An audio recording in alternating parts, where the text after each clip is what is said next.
On parle de Twitter, qui est un média social qui, à une certaine époque, là, était le rendez-vous des passionnés de l'information, de l'actualité. Mais Twitter traverse tempête après tempête depuis qu'Elon Musk, le grand patron de Tesla, de SpaceX, en est devenu le propriétaire.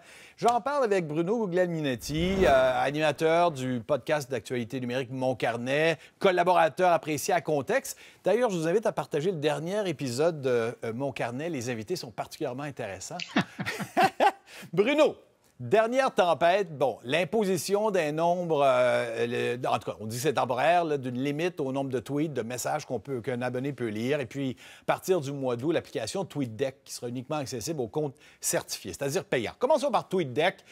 TweetDeck, là, bon, pour les gens qui ne sont pas des cracks de Twitter, il reste que c'est extrêmement pratique quand on veut travailler avec différentes personnes.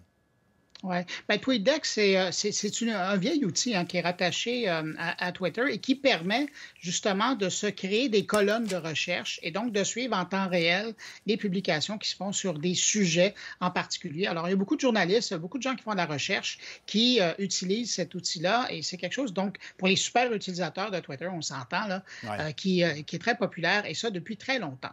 En voulant faire payer encore une fois, Elon Musk essaie de rentabiliser un achat qui a été mal géré. C'est clair qu'on raconte, tu le sais mieux que moi, Bruno, que quoi, ça vaut 2 fois moins que ce qu'il a payé? Oui, tout à fait. Ça a baissé de la moitié la valeur boursière, même s'il il est l'unique propriétaire, là, avec des gens qui l'ont aidé à faire l'acquisition.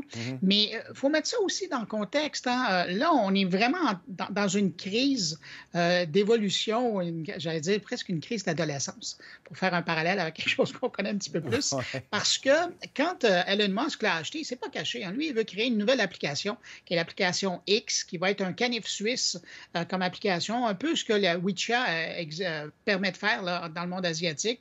Donc, évidemment, bon, de tweeter, là, mais aussi d'acheter, de vendre, de regarder, de se divertir.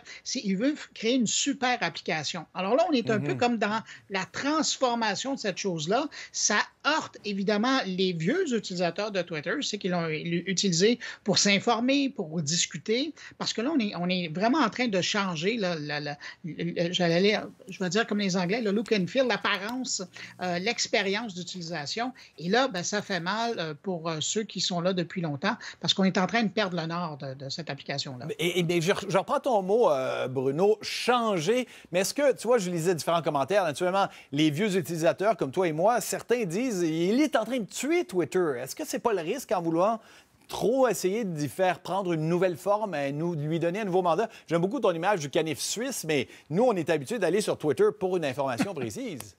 Ben, exactement. Mais lui a fait le pari de prendre cette plateforme-là qui existe déjà avec ses qualités, avec ses défauts et de dire, moi, je veux l'utiliser pour faire autre chose.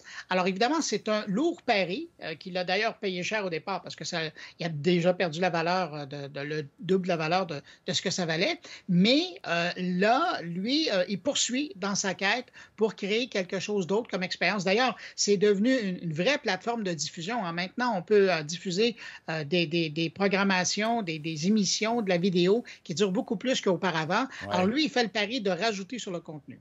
Bruno, il nous reste 1 minute. Je veux que tu entendes aussi sur Meta aussi, qui prépare une alternative. Décris-moi, est-ce que c'est sérieux? Est-ce qu'on peut croire que ça peut fonctionner?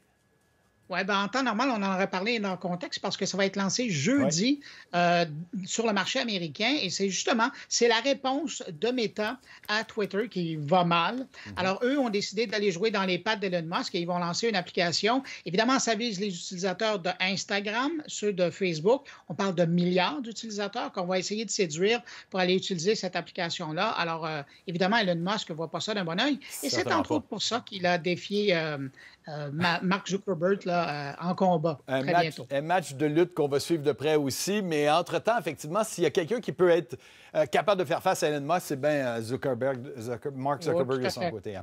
Bruno Guglielminetti, animateur du podcast d'actualité numérique Mon Carnet. Toujours un plaisir de te parler, Bruno. Merci pour tout ça. Au revoir, Richard. Bye-bye.